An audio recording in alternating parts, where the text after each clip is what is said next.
Baktın mənə sen gün kimi, baktın mənə gözlerinin qarasıyla, güldü ömrümün baktın mənə.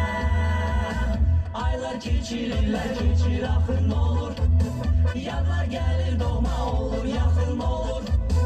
Məhəbbətlə ötən ömür nağıl olur.